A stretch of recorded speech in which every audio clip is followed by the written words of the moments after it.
What is it? Hello and welcome to the Essential Gamer. You're watching What Is It with me, Lee, and what it is Conscript, an absolutely terrifying World War I survival horror. Yes, you heard me right. I'm going to say it's a survival horror and you are going to accept that. Let's get into what it is exactly right now. So Conscript comes to us from a small dev team published by Team 17, and it is truly one of the best iterations of a war game that isn't a first-person shooter. The game itself wears its influences on its sleeve. It's clearly influenced by the entire Resident Evil series, as well as all of those beautiful fixed camera angle tank control system survival games of the sort of PS1, early PS2 era. I'm talking Fear Effect, I'm talking Resident Evil, Dino Crisis, all of that stuff. This plays like that, but it hasn't got tank controls. It's got a nice isometric view with, I'd say, slightly more fluid control system, and a smorgasbord and a smattering of all of the other wonderful things that made those games so great.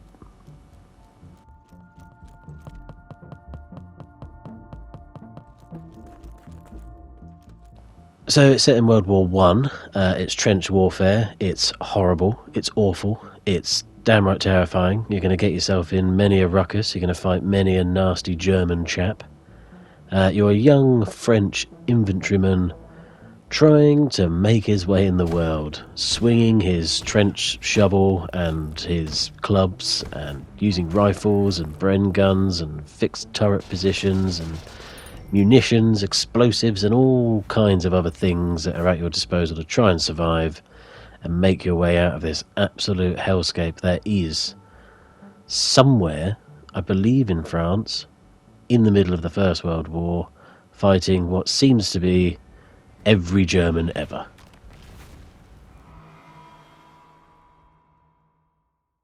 And of course, that comes with death. So this is a save system, so if you haven't saved, you'll go back to your last checkpoint, but you'll level up your chap. You'll go from a fresh day one newbie to being an officer, equipping better weapons, getting better stats, being able to move faster for longer, use harder hitting equipment and weapons and all that sort of stuff to fight your way through the trenches. So this has a sort of Metroidvania feel to it. There's lots of returning to earlier areas, finding clues and tools and bits of equipment, keys and things to unlock different doors, or solve a puzzle in an old school Resident Evil 1 style by finding the right thing and going back and using it, and that will move you on to the next area. Progression's quite swift.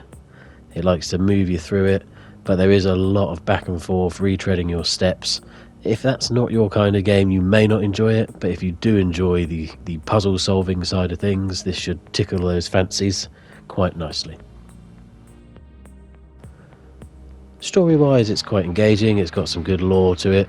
There is a healthy backstory, which I'll get into in just a minute, but there's a lot of world building going on as well, which actually likes to draw you in quite heavily with the immersion.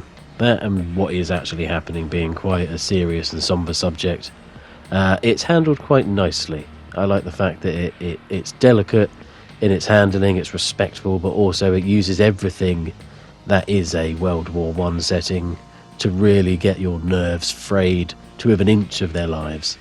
And the battles and the fight sequences, and as you work your way through the trenches, both repairing them, securing defences, opening up new areas, and fighting Germans, it can be quite draining, but not in a bad way. It just makes you feel like you've actually achieved something that was difficult.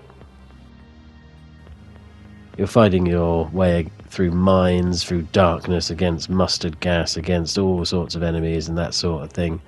But you're also managing your inventory, you're solving these puzzles, you're finding stuff that you're going to need for later on, and the progression, as I say, is really nice, but there are some moments where you feel like you ran into a dead end, and you're really waiting for those eureka moments of, oh, that's what I was supposed to do there.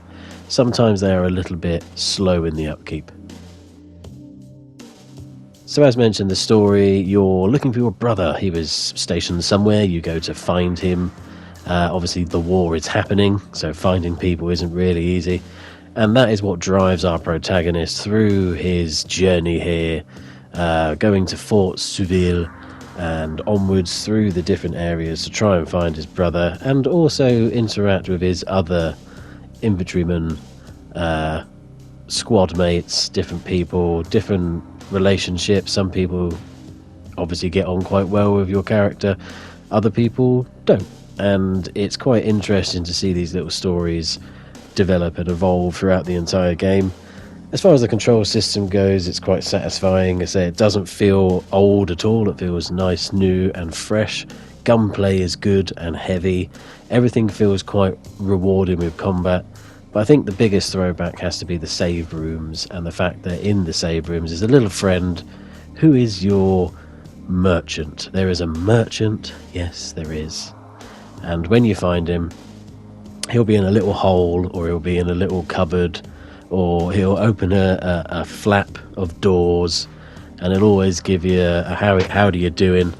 And it's such a throwback to Resident Evil that there's two achievements attached to the trader, which are buying and selling, and they are named "What are you buying?" and "What are you selling?" This guy here is great. Probably my favourite inclusion in the entire game. And as I say, there's a lot of inventory management. You're going backwards and forth to save spots. You've got your chest there, which has got all of your inventory in, and you're picking up pieces that you're going to need, and you're putting other things that you don't quite need at the moment back in there. And inventory management does become a really large part of the game, which also adds to that old school survival horror feel. All in all, bloody good show. So Conscript really does its job in fulfilling the World War I trench warfare survival horror, and the horror is very real in this sense. It's not zombies or monsters, it is the other side. And for all of its restrictions in both its graphical nature and the size of the game, it gives you, for lack of a better word, a lot of bang for your buck, a lot of pack in the punch. Conscript delivers on all of its promises and a bit more, with some actually really genuinely thrilling moments, some great set pieces. Nothing too huge, it stays within its lane, but it does everything that it aims to do really well and really competently. And if you're interested in something that gives you that old school survival horror feel, I cannot recommend Conscript enough. As always, if this video has been any good to you, please do like and subscribe. That helps us immensely in the world of YouTubing. If you want to see more of this stuff, you can go to the What Is It playlist and see even more videos just like this one. And if you didn't like it, please do leave a comment, tell us why, and I will send you to the front line, because I'll tell you one thing, mate, you wouldn't last 2 seconds because you're a little bitch. Until next time, keep gaming, gamers. Gaming.